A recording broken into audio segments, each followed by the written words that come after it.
La Biblia miente sobre el Apocalipsis, Schopenhauer y el fin de los tiempos. Desde el amanecer de la civilización, el miedo al fin ha sido una sombra que persigue a la humanidad. ¿No es fascinante cómo culturas separadas por océanos y milenios comparten esta misma obsesión? Las profecías apocalípticas aparecen en casi todas las tradiciones, pero en ningún lugar son tan vívidas, tan detalladas, tan aterradoras como en las páginas de la Biblia. El Apocalipsis de Juan, con sus bestias de 7 cabezas, sus jinetes implacables, sus plagas devastadoras y sus juicios finales, no es simplemente un texto antiguo. Es una fuerza cultural que ha moldeado el pensamiento occidental durante 2 milenios. Ha inspirado arte, literatura, música y también terror inimaginable. Pero, ¿y si todo esto fuera una elaborada construcción psicológica? ¿Y si, como sugirió el filósofo alemán Arthur Schopenhauer, estas profecías fueran realmente herramientas de control, diseñadas meticulosamente para manipular a través del miedo primordial a la extinción? ¿No es curioso que quienes más hablan del fin del mundo son quienes más se benefician del poder que les confiere ese conocimiento exclusivo? ¿Alguna vez te has preguntado por qué las imágenes apocalípticas resultan tan efectivas para controlar el comportamiento humano? En este recorrido exploraremos la intersección entre la teología apocalíptica y la filosofía pesimista. Veremos cómo Schopenhauer, quizás el pensador más provocativo del siglo XIX, nos ofrece una perspectiva revolucionaria sobre estas antiguas narrativas de destrucción. ¿Estás preparado para cuestionar lo que creías saber sobre el fin del mundo? ¿Te atreves a mirar más allá del velo de las profecías y examinar qué fuerzas psicológicas y sociales realmente operan detrás de ellas? La respuesta podría ser más inquietante que el Apocalipsis mismo. Los orígenes del apocalipticismo bíblico. ¿Alguna vez te has preguntado qué estaba ocurriendo realmente cuando se escribió el Apocalipsis? La imagen de Juan recibiendo visiones divinas en una cueva solitaria es poderosa, pero la realidad histórica es aún más fascinante. El Apocalipsis de Juan no surgió en un vacío. Fue escrito aproximadamente en el año 95 después de Cristo, durante el reinado del emperador Domiciano, en un momento de intensa persecución contra los cristianos. ¿No es revelador que este texto surgiera precisamente cuando la comunidad cristiana enfrentaba su posible extinción? El Imperio Romano, con su poderío militar incomparable y su culto al emperador, amenazaba con erradicar completamente la naciente fe cristiana. ¿Y si te dijera que Juan no estaba haciendo predicciones para un futuro lejano, sino codificando su resistencia al imperio en un lenguaje simbólico? La bestia, con el número 666, no era un misterioso anticristo futuro, sino una referencia velada al emperador Nerón, cuyo nombre en hebreo suma exactamente ese valor numérico. El Babilonia, mencionado repetidamente, no era una potencia futura, sino Roma misma, descrita en código para evitar represalias. ¿Quién podría culpar a Juan por usar este lenguaje críptico? En un imperio donde la disidencia significaba la muerte, la literatura apocalíptica ofrecía una forma de expresar resistencia sin exponerse directamente al peligro. ¿No es fascinante cómo un texto que muchos interpretan hoy como una predicción literal del futuro era en realidad un manifiesto revolucionario encubierto? Pero el Apocalipsis de Juan no surgió de la nada. Estaba firmemente arraigado en una tradición apocalíptica judía mucho más antigua. ¿Has escuchado hablar del libro de Daniel? Escrito durante la opresión del Imperio Seleucida en el siglo II a.C., también utilizaba un lenguaje simbólico similar para codificar su resistencia. Las 4 bestias que Daniel vio emerger del mar representaban los imperios que habían dominado y oprimido a Israel: Babilonia, Media, Persia y el imperio de Alejandro Magno. No es sorprendente cómo estos textos apocalípticos siempre parecen florecer en momentos de crisis extrema, durante la revuelta macabea contra Antíoco IV Epífanes, quien había profanado el templo de Jerusalén y prohibido las prácticas judías bajo pena de muerte, surgieron numerosos textos apocalípticos. El libro de los vigilantes, el Apocalipsis de las semanas, el Apocalipsis de los animales, todos compartían esta misma estructura: un mundo corrupto, un juicio inminente, una redención final para los fieles. ¿Por qué este patrón se repite una y otra vez? Quizás porque cuando un pueblo enfrenta la aniquilación, cuando su mundo está literalmente terminando, la idea de un final cósmico seguido por una renovación divina ofrece no solo consuelo, sino también dignidad. Dice: nuestro sufrimiento tiene significado, los opresores serán juzgados, la justicia prevalecerá eventualmente. Ahora, detengámonos en los símbolos mismos. ¿Alguna vez te has preguntado por qué los textos apocalípticos están llenos de bestias extrañas, números misteriosos y catástrofes cósmicas? Estos no eran delirios febriles ni predicciones literales. Eran un código sofisticado que resonaba profundamente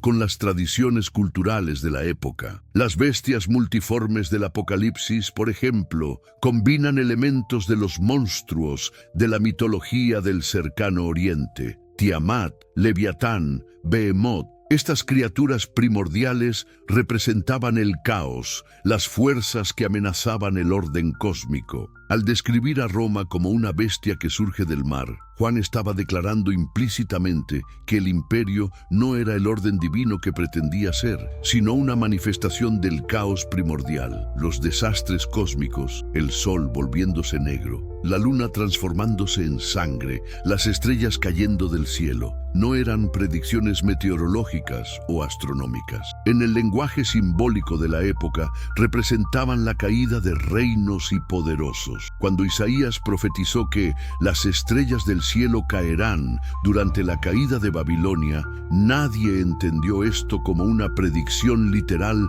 de un evento astronómico. Era una metáfora política poderosa. ¿Te has dado cuenta de que la interpretación literal del Apocalipsis es en realidad un fenómeno bastante moderno? Durante la mayor parte de la historia cristiana, estos textos se entendieron principalmente como alegorías espirituales o políticas. San Agustín, uno de los teólogos más influyentes del cristianismo temprano, advirtió explícitamente contra la interpretación literal de las profecías apocalípticas. Fue principalmente en los últimos 2 siglos, con el surgimiento del fundamentalismo bíblico en Estados Unidos, cuando se popularizó la idea de leer el Apocalipsis como una especie de guía cronológica del futuro. Esta interpretación descontextualiza completamente el texto, ignorando su función original y el entorno histórico en el que surgió. ¿No resulta irónico que un texto que originalmente pretendía dar esperanza a los oprimidos se haya convertido en una herramienta para infundir miedo a las masas? ¿Qué diría Juan si pudiera ver cómo su mensaje de resistencia contra el imperio se ha transformado en predicciones sobre chips subcutáneos y gobiernos mundiales? Schopenhauer y su visión del mundo. ¿Has oído hablar alguna vez de Arthur Schopenhauer, el filósofo que se atrevió a desafiar el optimismo de su época? En un siglo XIX embriagado por la idea de progreso, Schopenhauer se alzó como una voz disidente, un profeta sombrío que se atrevió a mirar el sufrimiento directamente a los ojos. Nacido en Danzig en 1788, Schopenhauer no fue un filósofo convencional. ¿Sabías que pasaba horas tocando la flauta cada día antes de ponerse a escribir? ¿O que siempre cenaba en el mismo restaurante, colocando una moneda de oro sobre la mesa como garantía de que no hablaría de la revuelta que sacudía las calles de Frankfurt? Pero, ¿qué tiene que ver este excéntrico filósofo alemán con el Apocalipsis bíblico? Más de lo que podrías imaginar. Schopenhauer desarrolló una metafísica radicalmente diferente a la tradición occidental, una visión del mundo que desafía fundamentalmente las premisas sobre las que se construye la escatología judeocristiana. En su obra maestra, El mundo como voluntad y representación, 1818, Schopenhauer argumentó que la realidad última no es un Dios benevolente ni un orden cósmico racional, sino una fuerza ciega e irracional que él llamó voluntad. ¿Te has preguntado alguna vez por qué existe tanto sufrimiento en el mundo a pesar de los avances de la civilización? Y Schopenhauer respondería que es porque la voluntad, ese impulso ciego de existir y persistir, es insaciable por naturaleza. ¿No es fascinante? Mientras Hegel y otros filósofos de su tiempo celebraban la marcha triunfal de la razón a través de la historia, Schopenhauer señalaba la verdad incómoda, que bajo la superficie de nuestra civilización late un impulso primitivo, una fuerza que no conoce la satisfacción permanente. La vida, escribió, oscila como un péndulo entre el dolor y el aburrimiento. ¿Te suena pesimista? Ciertamente lo es. Pero Schopenhauer no consideraba su filosofía como un simple lamento sobre la condición humana. La veía como una descripción honesta de la realidad, libre de las ilusiones consoladoras que las religiones y filosofías optimistas nos ofrecen. El optimista, ironizaba, nos dice que vivimos en el mejor de los mundos posibles. El pesimista teme que esto sea cierto. Profundicemos en este concepto de voluntad, porque es fundamental para entender la crítica schopenhaueriana del apocalipticismo. ¿Qué es exactamente esta voluntad? No es simplemente el deseo humano o la volición consciente. Es el principio metafísico subyacente a toda existencia, una fuerza impersonal que se manifiesta en todos los seres y fenómenos. En la naturaleza inorgánica, la voluntad se manifiesta como fuerzas físicas, gravedad, magnetismo, electricidad. En el reino vegetal, como impulso de crecimiento y reproducción. En los animales, como instinto y deseo. En los humanos, alcanza su expresión más compleja y problemática. Somos los únicos seres conscientes de la voluntad que nos impulsa y, por tanto, los únicos capaces de sufrir existencialmente por ello. ¿Has notado cómo cada satisfacción de un deseo solo produce un breve momento de paz antes de que otro deseo surja? Obtienes el trabajo que querías, pero pronto anhelas un ascenso. Compras la casa de tus sueños, pero luego deseas renovarla. Conquistas el corazón de tu amado, pero la pasión eventualmente se desvanece. Esta es la voluntad en acción, un deseo interminable que nunca puede ser permanentemente satisfecho. ¿Y qué tiene que ver esto con el Apocalipsis? Todo, porque si Schopenhauer está en lo cierto, entonces la promesa apocalíptica de un final definitivo, un juicio que establecerá la justicia perfecta, un nuevo cielo y una nueva tierra donde no habrá más sufrimiento, es fundamentalmente ilusoria. No responde a la naturaleza real del mundo y la existencia. Según Schopenhauer, el sufrimiento no es un accidente de la creación que será eventualmente corregido. No es el resultado de una caída que será redimida. Es inherente a la existencia misma, porque la voluntad que constituye la esencia de todo ser es insaciable por naturaleza. ¿No es esta una visión mucho más coherente con la experiencia humana real a lo largo de la historia? El pesimismo de Schopenhauer no debe confundirse con nihilismo o desesperación. De hecho, ofrece una respuesta sorprendentemente compasiva al problema del sufrimiento. Si todos somos manifestaciones de la misma voluntad, argumenta, entonces la distinción entre yo y otro es ultimadamente ilusoria. El egoísmo, la principal causa de maldad según Schopenhauer, se basa en una comprensión errónea de la realidad.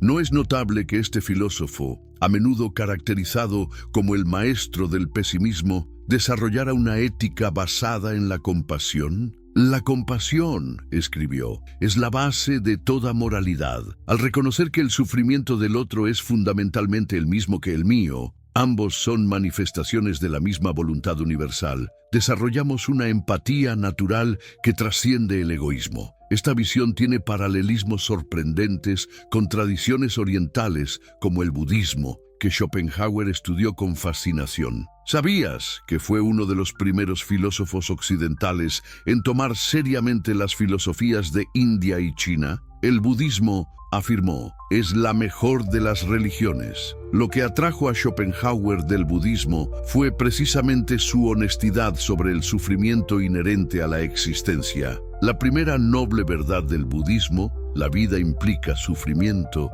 resonaba profundamente con su propia filosofía, pero también le atraía la respuesta ética del budismo, la compasión universal y la negación del deseo egoísta como camino hacia la liberación. ¿Y qué pensaba Schopenhauer de las religiones occidentales, particularmente del cristianismo, con su fuerte componente apocalíptico? Su crítica era mordaz, pero matizada. Reconocía el valor ético del cristianismo, especialmente en su énfasis en la compasión y la caridad, pero consideraba sus doctrinas metafísicas, la creación divina, el juicio final, la vida eterna, como mitología, elaborados sistemas simbólicos diseñados para hacer digerible la verdad incómoda sobre la existencia. Para Schopenhauer, las religiones son construcciones humanas que intentan dar sentido al sufrimiento. El apocalipticismo, con su promesa de justicia cósmica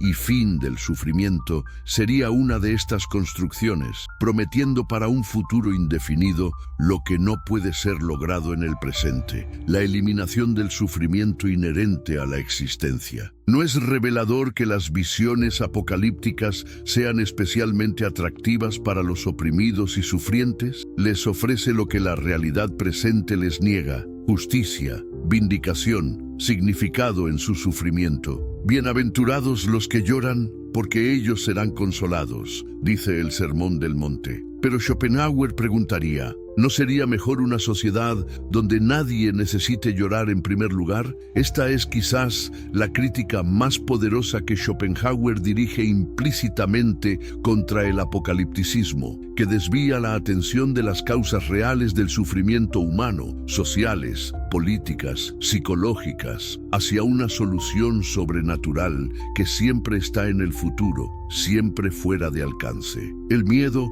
como herramienta de control. ¿Has notado cómo se dilatan tus pupilas cuando escuchas hablar del fin del mundo? ¿Cómo se acelera tu corazón ante las descripciones de plagas apocalípticas? ¿Cómo la simple mención del Armagedón despierta en ti un miedo primordial? Esta reacción no es casualidad, es la respuesta biológica de nuestro cerebro ante una amenaza existencial. El terror apocalíptico activa directamente nuestro sistema límbico, la parte más primitiva del cerebro, responsable de nuestra respuesta de lucha o huida. No es sorprendente que cuando este sistema se activa, nuestra capacidad de pensamiento crítico se reduce dramáticamente. Las áreas del cerebro vinculadas al razonamiento lógico, principalmente la corteza prefrontal, reciben menos sangre y oxígeno, literalmente disminuyendo nuestra capacidad de cuestionar o analizar lo que se nos dice. ¿Te has preguntado por qué los predicadores apocalípticos hablan con tanta frecuencia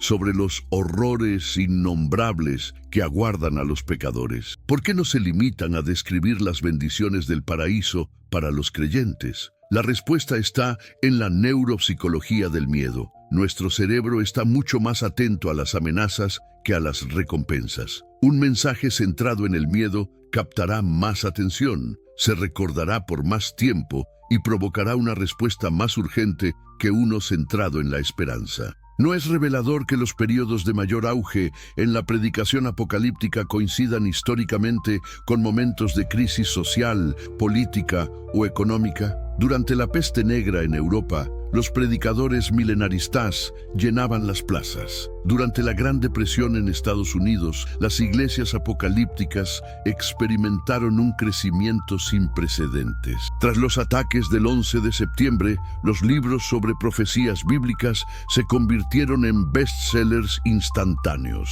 ¿Coincidencia? En absoluto. Cuando las personas enfrentan crisis que escapan a su comprensión o control, pandemias, colapsos económicos, guerras devastadoras, buscan desesperadamente un marco explicativo, una narrativa que dé sentido al caos. Las interpretaciones apocalípticas ofrecen precisamente esto, una explicación totalizadora que transforma eventos aparentemente aleatorios en parte de un plan divino. No es caos, sugieren. Es el cumplimiento de antiguas profecías. ¿Has observado cómo las narrativas apocalípticas crean una dicotomía absoluta? Los salvados versus los condenados. Los elegidos versus los réprobos. Nosotros versus ellos. Esta división tajante del mundo cumple una función social crucial. Refuerza la identidad grupal y la cohesión social. Cuando te identificas como parte del remanente fiel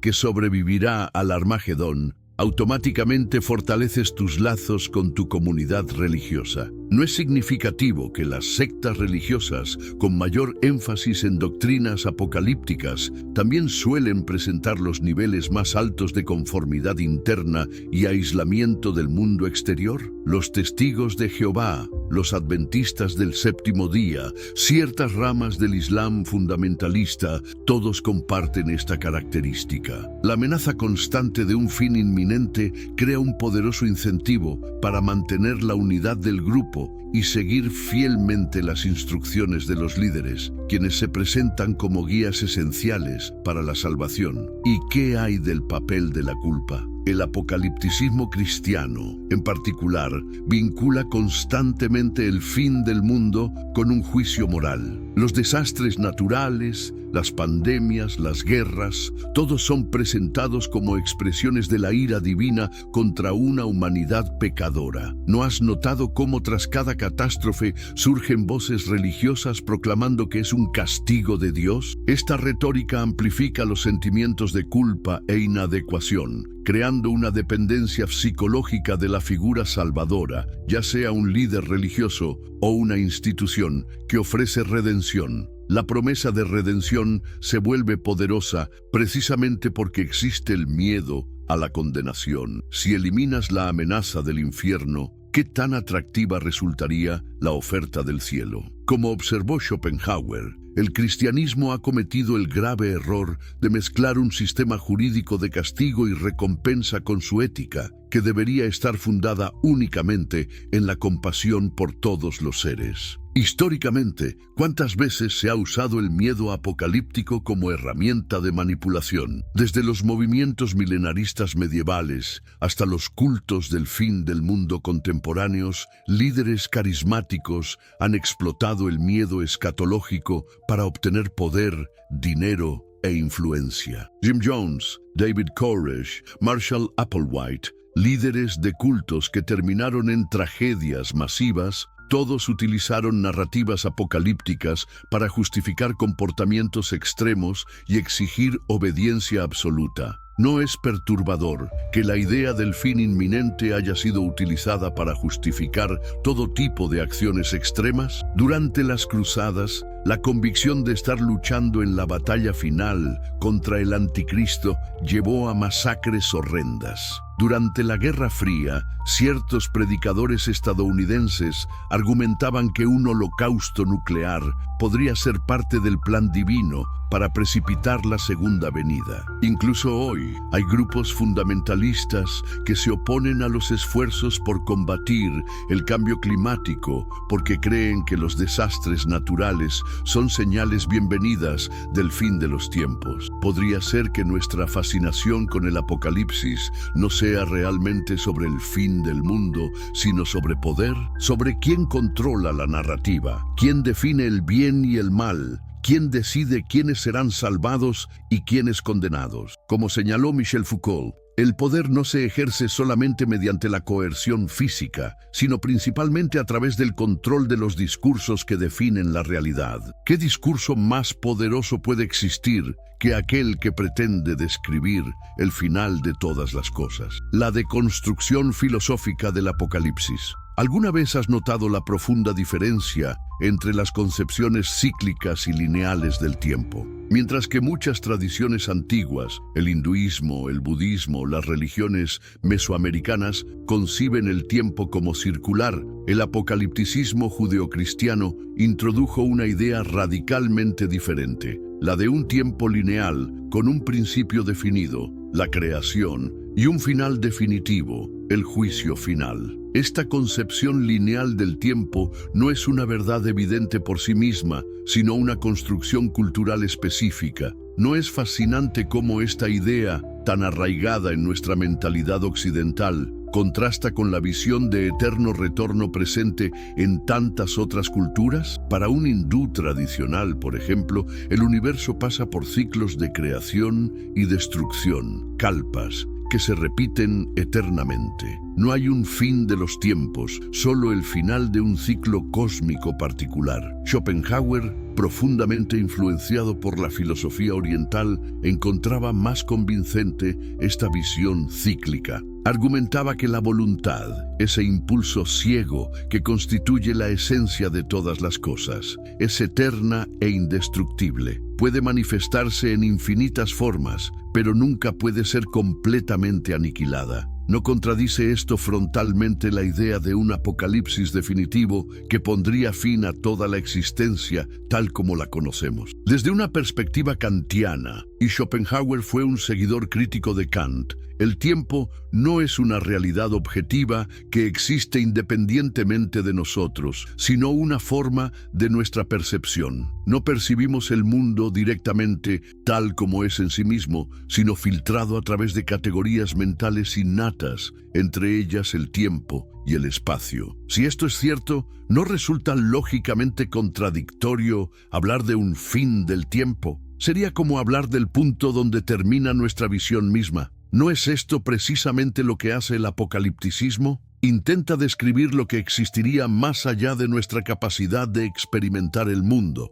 Pretende narrar el fin de la historia desde un punto de vista que, por definición, ya no sería histórico. Como señaló Wittgenstein, aunque en otro contexto, de lo que no se puede hablar, mejor es callarse. ¿Has considerado cómo nuestras experiencias psicológicas personales se proyectan en nuestras visiones cósmicas? Según Schopenhauer y posteriormente Freud, proyectamos constantemente nuestros deseos y miedos internos en el mundo externo. El apocalipsis podría ser la proyección colectiva más grandiosa, nuestro miedo individual a la muerte amplificado a escala cósmica, nuestro anhelo personal de justicia proyectado como un juicio final universal. ¿No es significativo que las visiones apocalípticas casi siempre reflejen las ansiedades culturales específicas de su época? En la Edad Media, el anticristo era imaginado como una perversión de la autoridad papal o imperial. Durante la Guerra Fría, se lo veía encarnado en el comunismo soviético. Hoy, muchos lo asocian con la inteligencia artificial, la biotecnología o un gobierno mundial. El apocalipsis funciona como una pantalla donde proyectamos nuestros temores contemporáneos. Freud habría interpretado la obsesión apocalíptica como una manifestación del instinto de muerte, Thanatos, ese impulso inconsciente hacia la autodestrucción que coexiste paradójicamente con nuestro instinto de autopreservación. Jung la habría visto como una expresión del arquetipo del fin y el renacimiento, presente en el inconsciente colectivo humano. ¿No sugieren ambas interpretaciones que el apocalipsis dice más sobre nuestra psicología que sobre el destino real del cosmos? Desde una perspectiva más sociológica, ¿has notado cómo las narrativas apocalípticas a menudo sirven para justificar estructuras de poder existentes o para cuestionar la legitimidad de los poderosos? El Apocalipsis de Juan, al identificar a Roma como Babilonia la Grande, madre de las rameras,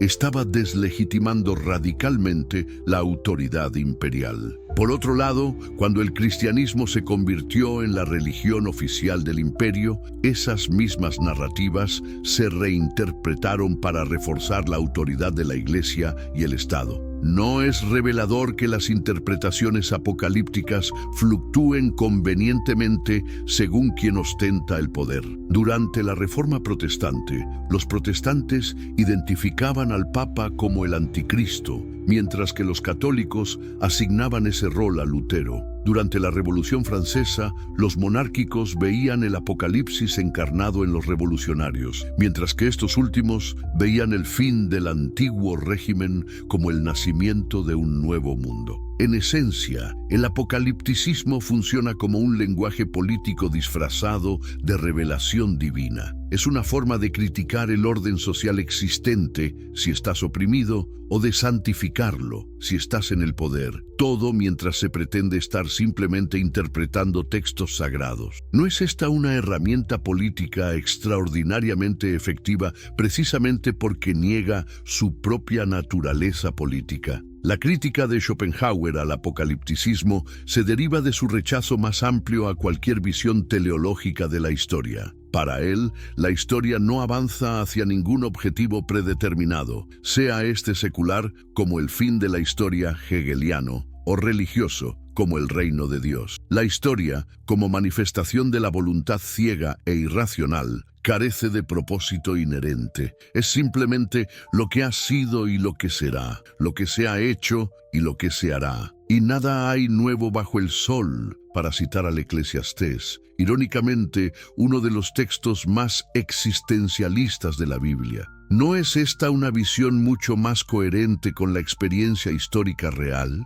2000 años después de que Juan escribiera el Apocalipsis, seguimos enfrentando guerras, injusticias, opresión y sufrimiento. Los imperios han caído y otros han surgido. Las profecías apocalípticas han sido continuamente reinterpretadas para adaptarse a nuevas circunstancias históricas. ¿No sugiere esto que el Apocalipsis existe principalmente como un horizonte psicológico móvil, siempre proyectado hacia un futuro que nunca llega? Alternativas al pensamiento apocalíptico. ¿Qué pasaría si abandonáramos la espera ansiosa del fin y nos comprometiéramos plenamente con el presente?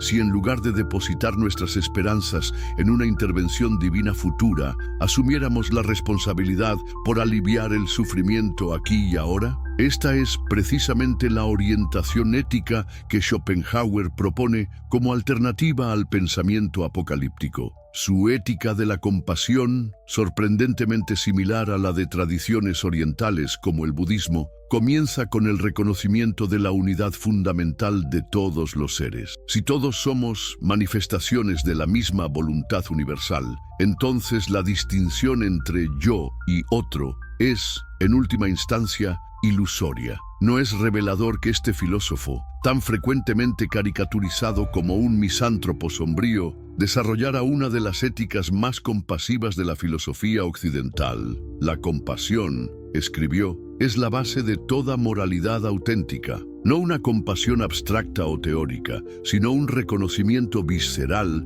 de que el sufrimiento del otro es fundamentalmente mi propio sufrimiento. ¿Qué tan diferente sería nuestra respuesta al sufrimiento si adoptáramos esta perspectiva? En lugar de consolarnos, pensando que algún día, en un futuro apocalíptico, los malvados serán castigados y los justos recompensados, la ética schopenhaueriana nos urge a aliviar el sufrimiento donde lo encontremos, aquí y ahora. No porque recibiremos una recompensa celestial, sino porque reconocemos que, en un nivel profundo, el que sufre y el que observa el sufrimiento son uno. Esta ética de la compasión no requiere la amenaza del juicio divino como motivación. No depende de promesas de recompensa o castigo más allá de la tumba. Se basa simplemente en el reconocimiento de nuestra humanidad compartida, de nuestra vulnerabilidad común al sufrimiento. ¿No es esto mucho más maduro moralmente que una ética basada en el miedo al castigo divino? Además de la compasión activa, Schopenhauer propone otro camino para lidiar con el sufrimiento inherente a la existencia: la negación de la voluntad. ¿En qué consiste esta negación? No en el suicidio, que Schopenhauer explícitamente rechaza como una afirmación paradójica de la voluntad, sino en la renuncia ascética a los deseos que perpetúan el ciclo de anhelo y frustración. ¿Has notado cómo los momentos de mayor paz a menudo ocurren cuando temporalmente dejamos de desear, de buscar, de querer? Para Schopenhauer, estos momentos ofrecen vislumbres de una libertad más profunda. La contemplación estética, especialmente de la música, que Schopenhauer consideraba la más metafísica de las artes, la meditación, la ascesis, todas son prácticas que permiten una suspensión temporal del deseo insaciable que caracteriza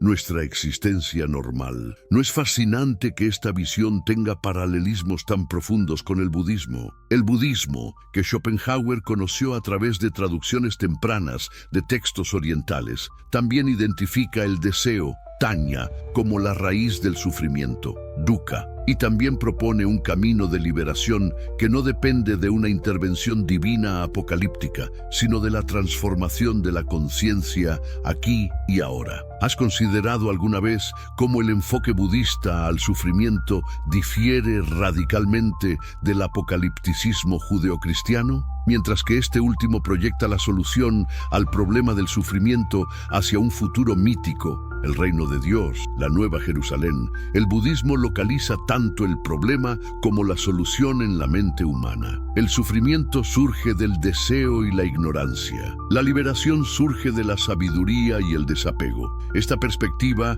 no niega la realidad del sufrimiento. Al contrario, lo toma extremadamente en serio. No ofrece el consuelo de pensar que todo el sufrimiento es parte de un plan divino que eventualmente revelará su propósito. En cambio, confronta el sufrimiento directamente, sin evasivas metafísicas, y propone un camino práctico para reducirlo. ¿Qué tipo de espiritualidad emerge cuando abandonamos la dependencia de narrativas apocalípticas? Una espiritualidad centrada en el ahora, no en un futuro mítico. Una espiritualidad que valora la transformación de la conciencia por encima de la especulación escatológica. Una espiritualidad que encuentra lo trascendente no más allá de la historia, sino en la profundidad del momento presente. No es significativo que muchas tradiciones místicas, desde el sufismo islámico hasta la cábala judía, desde el zen budista hasta ciertas corrientes del cristianismo contemplativo, compartan esta orientación al presente,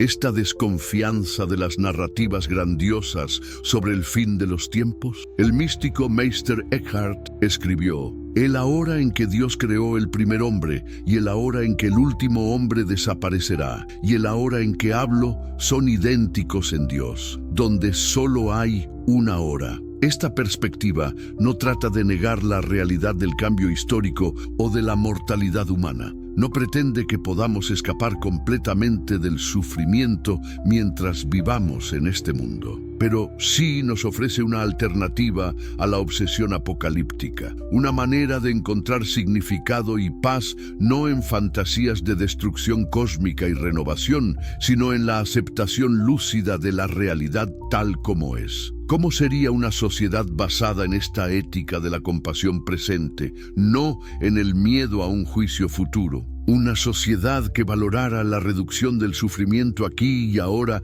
por encima de la conformidad con supuestas leyes divinas. Una sociedad que encontrara su motivación moral no en promesas de recompensa o amenazas de castigo, sino en el reconocimiento de nuestra humanidad compartida. Quizás esta sea la verdadera liberación que Schopenhauer y el budismo nos ofrecen. No la escapatoria de este mundo hacia un paraíso futuro, sino la libertad de vivir en este mundo con lucidez, compasión y paz interior, independientemente de las circunstancias externas. Como escribió el propio Schopenhauer, la vida puede ser comparada con un pedazo de tela bordada, del cual cada hombre durante la primera mitad de su tiempo ve el lado derecho y durante la segunda mitad el revés. Este último no es tan bonito, pero más instructivo, porque permite ver la conexión de los hilos. El miedo como herramienta de control. En esta sección, exploro cómo el terror apocalíptico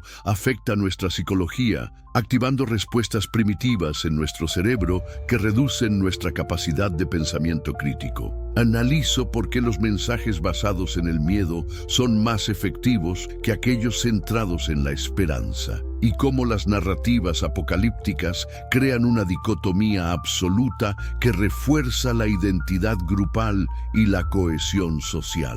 Examino también cómo la culpa juega un papel fundamental en el apocalipticismo cristiano y presento ejemplos históricos de líderes religiosos que han utilizado el miedo al fin del mundo para obtener poder, dinero e influencia, incluso justificando acciones extremas. La deconstrucción filosófica del Apocalipsis. Esta sección contrasta las concepciones cíclicas y lineales del tiempo, mostrando cómo la visión lineal judeocristiana difiere de otras tradiciones culturales. Desde una perspectiva kantiana, cuestiono la posibilidad lógica de un fin del tiempo y exploro cómo las visiones apocalípticas pueden interpretarse como proyecciones psicológicas de nuestros miedos y deseos internos. Analizo cómo las narrativas apocalípticas reflejan las ansiedades específicas de cada época y cómo funcionan como un lenguaje político disfrazado de revelación divina